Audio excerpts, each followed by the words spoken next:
या यशाचे मानकरी तुम्ही सगळेजण आहात. आम्ही फक्त निमित्त मात्र आहोत.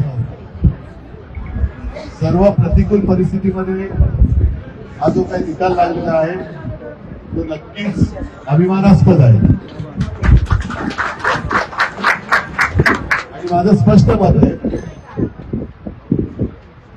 आपल्यात आणि भाजपामध्ये जो फरक आहे, त्यांना असं वाटत असेल कदाचित की शिवसेना कधी कागदावरती संपवले, पण जमिनीवरची शिवसेना ती काही संपू शकते.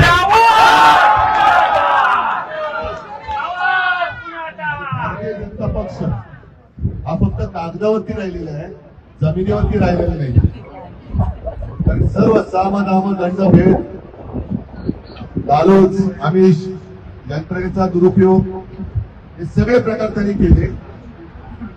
गद्दार विकले गेले, पण निष्ठा विकत नाही घेऊ शकले. ते निष्ठेला मी मानाचा मुजरा करतो. आणि जबाबदारी आता आपली वाढलेली आहे.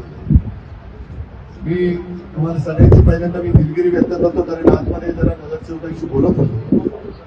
त्यांना सुद्धा हेच सांगितलं की आता आपली खरी जबाबदारी वाढलेली आहे. आपला महापौर व्हायला पाहिजे हे तर स्वप्न आहेच.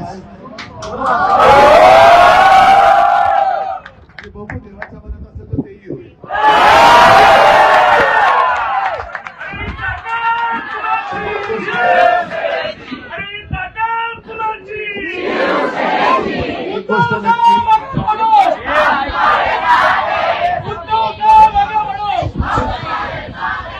एक गोष्ट नक्की, की आपण तो जरी आपल्याला गाठू शकलो नाही तरी ज्यांनी गद्दारी करून विजय मिळवलेला आहे तो विजय मुंबई घाट टाकण्यासाठी त्यांनी मिळवला. आणि हे जे पाप आहे त्या पापाला मुंबईकर, मराठी माणूस तरी क्षमा नाही करणार.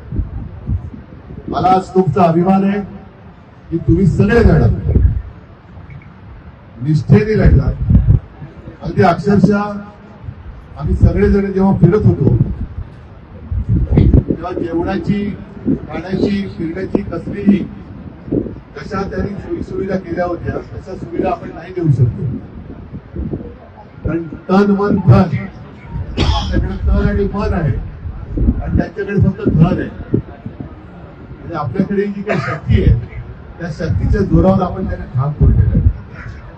आणि ही शक्ती आता जी काही एकवटलेली आहे ती शक्ती अशीच एकजुटीने एकत्र ठेवा की जेणेकरून पुढच्या पिढ्यांना सुद्धा तुमचा अभिमान वाटेल की अरे माझे आई बाबा असतील, दादा असेल, ताई असेल, हे गद्दार जरी विकले गेले तरी हे माझ्या भवितव्यासाठी पैसे घेत असताना सुद्धा विकले गेले नाही.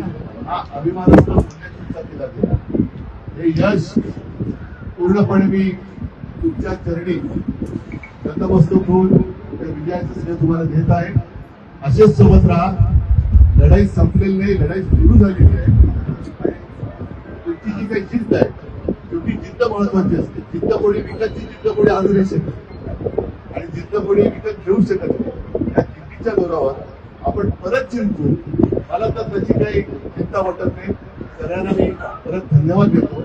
असेच एकत्र राहा, मजबूतीने राहा. धन्यवाद. जय हिंद, जय महाराष्ट्र.